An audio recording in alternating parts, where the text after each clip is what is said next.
दोस्तों 16 पहियों की एक ट्रक जो अपनी पूरी की पूरी रफ्तार के साथ सड़क पर भगदड़ मचा रहे थे। सवेरा होने को आया था और ये अब ऐसा वक्त था जब ट्रकों का चलन होने वाला था। भले ही ट्रक की रफ्तार इस समय बहुत ज़्यादा थी, लेकिन कंट्रोल तो किसी का नहीं था। ट्रक अच्छी रफ्तार के साथ दौड़ रहे थे, लेकिन ड्राइवर शराब के नशे में सब कुछ भूला हुआ था। उसके बगल में बैठा उसका खलासी जब उसकी नींद खुली तो उसने ट्रक की भयंकर स्पीड को देखा तो उसने तुरंत ही ट्रक को साइड में रुकवाया और अपने ड्राइवर को आराम देने लगा। इस समय ड्राइवर की हालत काफी कसमकस हो चुकी थी। सुबह से ट्रक चलाने के कारण अब उसकी हिम्मत टूटने लगी थी। ऊपर से शराब के नशे ने खाली पेट में कुछ ज्यादा ही बवाल मचा दिया। करीब आधे घंटे रुकने के बाद ड्राइवर थोड़ा होश में आया, लेकिन शराब का नशा इतनी जल्दी कहाँ उतरता है। अब तक जहाँ उसका ड्राइवर नशे में धुत होता रहा, तो वहीं उसके खलासी ने शराब के नशे की लत लगभग अपने आप से दूर रखी थी। फिर कुछ देर बीतने के बाद उसका ड्राइवर जोर जोर से किसी को गाली गलौज करने लगा जो सड़क के उस पार था। पास में बैठे खलासी ने झटके से उसका हाथ पकड़ा और उसे झंझोरते बोला, अबे क्या है, वहां तो कुछ भी नहीं है, तो किसको गाली दे रहा है। तो उसने बताया कि उसकी ट्रक के ऊपर कोई चढ़ा हुआ है जो सामान के साथ छेड़खानी कर रहा है। खलासी ये बात सुनते ही एकदम से चौकन्ना हो गया और वो अपने फोन की टॉर्च लेकर तुरंत ही ट्रक के पास पहुंचा, पर वहां पर तो कोई नहीं था। जोरों से पसरा हुआ सन्नाटा और अंधेरे की एक मोटी चादर के अलावा कीड़े मकोड़े के चिल्लाने की आवाज थी जो बस उस ट्रक से टकराने का काम कर रही थी। खलासी को उस समय थोड़ा गुस्सा आया, लेकिन उसने अपने आप पर कंट्रोल किया, क्योंकि वो जानता था कि नशे में आदमी कुछ भी बोल देता है और उसे कुछ भी सही से नजर नहीं आता। पवन नामक उस खलासी ने अपने ड्राइवर की हरकतों को बर्दाश्त किया और फिर उसे लेकर ट्रक में पहुंच गया। वो जानता था कि तकरीबन 2-3 घंटे तक उसे सही से होश नहीं आएगा, और अगर वो 2-3 घंटे के लिए यहाँ पर रुके तो उन्हें काफी लेट हो जाएगी। उनके मालिक का काम बहुत अर्जेंट था, लिहाजा उन्होंने अपनी ट्रक को स्टार्ट किया और फिर वहां से निकल पड़े। सुनसान पड़े खंडर जैसे जमीन के करीब से गुजरने वाले इस रास्ते पर इंसानों का तो कोई नामो निशान ही नहीं था। चारों तरफ सन्नाटे की मोटी चादर के साथ साथ एक अलग ही खामोशी थी।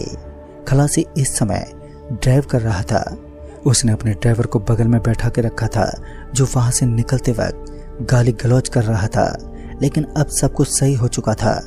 पवन ने धीमी आवाज में कहा, मैंने तुम्हें कहा था ना, तुम्हें इतना नशा नहीं करना चाहिए, लेकिन बावजूद इसके भी तुमने उन हरकतों को आजमाया जो तुम्हारे लिए गलत हो सकती हैं।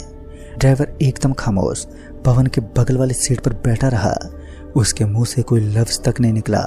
फिर वो हल्की सी आवाज में बोला, सच में मुझे ट्रक के ऊपर कुछ दिखाई दिया था, जो कुछ ऐसा था जो मुझे बहुत ही डरावना लग रहा था। उस वक्त मैं इन बातों को अपने शब्दों में बयान नहीं कर पाया और तुम लोग मेरी बातों को समझ नहीं पाए, मगर वो मुझे दिखाई दिया था। फिर सामने की ओर से आने वाली एक गाड़ी जो बेहद ही स्पीड में थी, जब पवन ने कांच में देखा तो पीछे से 2 गाड़ियां निकल रही थी जो उस ट्रक को जल्दी ओवरटेक करने वाली थी।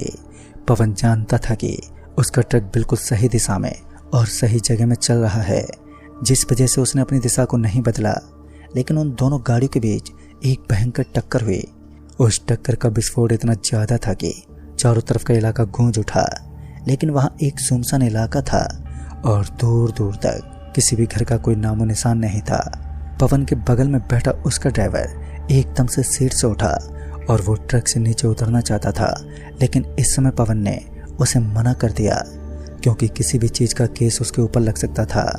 डर के मारे पवन भी अपनी जगह से उठा नहीं और बाहर के नज़ारे को अंदर से ही वो देखता रहा। जब उसे पता चला कि अब उसका यहाँ पर रुकना बिल्कुल भी ठीक नहीं है, तो उसने बिना कुछ सोचे समझे अपने ट्रक का गियर डाला और वहां से तुरंत ही निकलने लगा। लेकिन इसी बीच पुलिस की गाड़ी वहां दाखिल हुई और वो चलते हुए ट्रक को वहीं रोक दिया।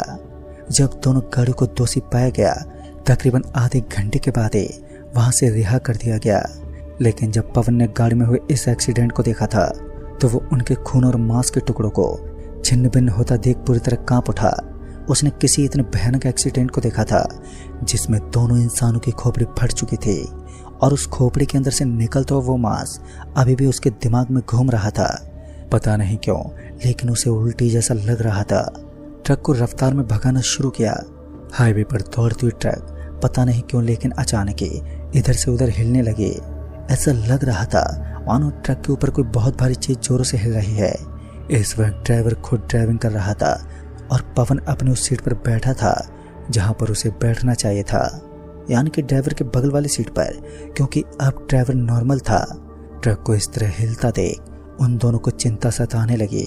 पवन ने एक बार फिर ट्रक को साइड में लगाने का इशारा किया और जैसे ही ड्राइवर ने ट्रक का ब्रेक लगाया तो उसको ऊपर से कुछ नीचे गिरा। ऐसा लग रहा था मानो कोई वो आदमी है जो काफी देर से ट्रक के ऊपर चिपका हुआ था और अब जाकर वो धड़ाम से नीचे गिरा। ड्राइवर ये देखते ही गुस्से से लाल हो गया और सबसे पहले उसने पवन की तरफ देखा और कहा, मैंने कहा था ना तुमसे, मुझे ट्रक के ऊपर कोई दिखा था। तभी वो झटके से अपने ट्रक से नीचे उतरा और जैसे वो ट्रक से नीचे उतरा तो उसने देखा कि उसके चारों तरफ तो कोई भी नहीं था। हालांकि इस वक्त जो ट्रक से नीचे गिरा था वो तो पवन को भी साफ साफ नजर आया था। अपने ड्राइवर को गुस्से में देख पवन भी ट्रक से नीचे उतर गया तो उसे ट्रक के पीछे से कोई भागता दिखाई दिया। तभी वो दोनों तेजी से दौड़े और उसके पीछे पीछे भागने लगे, लेकिन ज्यादा देर तक वो उस अनजान का पीछा नहीं कर पाए क्योंकि कुछ दूर आगे जाने के बाद ही वो उनकी आंखों से ओझल हो गया। तभी पीछे से एक जोरदार धमाका हुआ। जब पवन की नजर पीछे की तरफ गई तो उनकी आंखें फटी की फटी रह गई। दरअसल ट्रक के पीछे हिस्से में एकदम से आग लग गई और आग धीरे धीरे फैलती जा रही थी। दौड़ता हुआ पवन अपने ट्रक के पास पहुंचा और किसी तरह उस आग को बुझाने की कोशिश की, पर उसकी हर कोशिश नाकाम रही। लेकिन कुछ दिनों के बाद वो अपने आप ही बुझ गई। भले ही ट्रक के पीछे वाला कुछ हिस्सा जल गया था, लेकिन सामान तो अभी भी सुरक्षित पड़ा था, जिसे देखकर पवन के मन में थोड़ी खुशहाली जाग उठी। अब इस जगह पर रुकना एक पल के लिए भी सही नहीं था और अपने चेहरे पर एक छोटी सी मुस्कान लेते हुए पवन अपने ट्रक के पास पहुंचा और वहां से वो निकलने लगा। उसे ये तो अच्छी तरह पता चल चुका था कि कुछ तो अनजानी ताकत है जो उन्हें काफी देर से माया ब्रह्म में फंसाने की कोशिश कर रही है और शायद वो शक्ति यही चाहती है कि जितनी जल्दी हो सके पवन और उसका ड्राइवर इस ट्रक से दूर जा सके। लेकिन पवन अपने ट्रक से दूर जाने के लिए बिल्कुल भी तैयार नहीं था। अब उसने सावधानी बरतना शुरू कर दिया, लेकिन असली खेल तो अभी शुरू ही नहीं हुआ था। अब की बार ट्रक का स्टीयरिंग पवन के हाथों में था और वो काफी सावधानी के साथ ट्रक को आगे बढ़ाता गया। फिर तकरीबन 15 मिनट तक ट्रक बेहद आराम से चलती रही, क्योंकि कुछ और दूरी तय करने के बाद ही पवन को अपने सामने की तरफ कुछ लावारिस गाड़ियां दिखाई दे रही थी। ऐसा लग रहा था मानो ये गाड़ी एक्सीडेंट के बाद सड़क के किनारे पड़ी है। बेखौफ होकर पवन अभी भी स्पीड से ड्राइव कर रहा था, लेकिन फिर उस ट्रक का अचानक ब्रेक फेल होने लगा।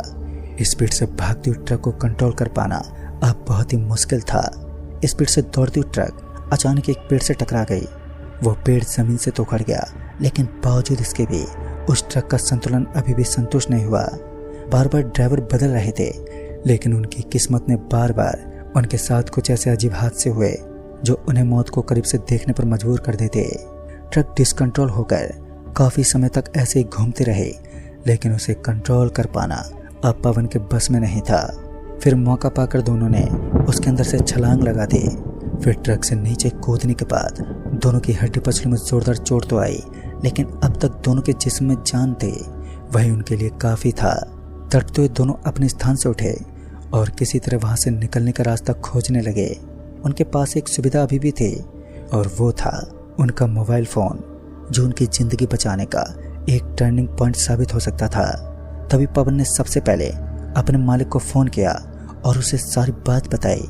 मालिक ने जब एड्रेस पूछने को कहा तो फोन कट गया और फोन से नेटवर्क भी गायब हो गया।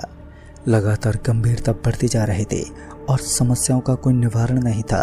अब जिंदगी बचाने का एकमात्र यही रास्ता था, बस जो सामने दिखे उसी रास्ते को पकड़ो और बिना पीछे मुड़े आगे चलो। ट्रक का तो कोई ठिकाना नहीं था कि संतुलन बिगड़ने के बाद आखिर ट्रक का क्या हुआ। दोनों के मध्य यहाँ से बचने का वार्तालाप होने लगी और बस एक उम्मीद यही थी कि शायद यह रास्ता हमारी जान बचा ले। लंबे लंबे पांव के साथ दोनों गंभीरता के साथ आगे की तरफ बढ़ते रहे, लेकिन फिर उन्हें अपने पीछे से उस कच्चे से सड़क पर हेडलाइट की रोशनी एकदम से दिखाई दी। उन्हें लगा कि शायद कोई मददगार होगा। तभी पवन उस सड़क के बीचों बीच खड़ा होकर लिफ्ट मांगने लगा, लेकिन उसने देखा कि ये तो उसी का ट्रक है जो बिना किसी ड्राइवर के उनकी तरफ बढ़ रहा है। उस ट्रक का यही मकसद था कि बस जल्द से जल्द उन दोनों को कुचलना है। स्पीड से भागती हुई ट्रक अब उन्हीं की तरफ बढ़ रही थी। जब पवन को यह एहसास हुआ कि उसकी जिंदगी अब पूरी तरीके से खतरे में है, तो वो सड़क से नीचे कूद गया और अपने ड्राइवर को भी सड़क से नीचे कूदने को कहा। लेकिन उसका ड्राइवर ट्रक की चपेट में आने की वजह से एक जोरदार टक्कर खाकर नीचे गिर पड़ा। ड्राइवर के मुंह से खून निकलने लगा, लेकिन किस्मत ने साथ दिया और एक बाइक वाला जो शायद बगल के गांव का निवासी था, उसने सही समय पर उन दोनों की मदद कर दी। ड्राइवर के साथ साथ पवन भी अपनी जान बचाने में सक्षम रहा, लेकिन तकरीबन 7 दिन के बाद अचानक उस ड्राइवर की मौत हो गई। उसकी मौत के पीछे एक काली शक्ति का साया था।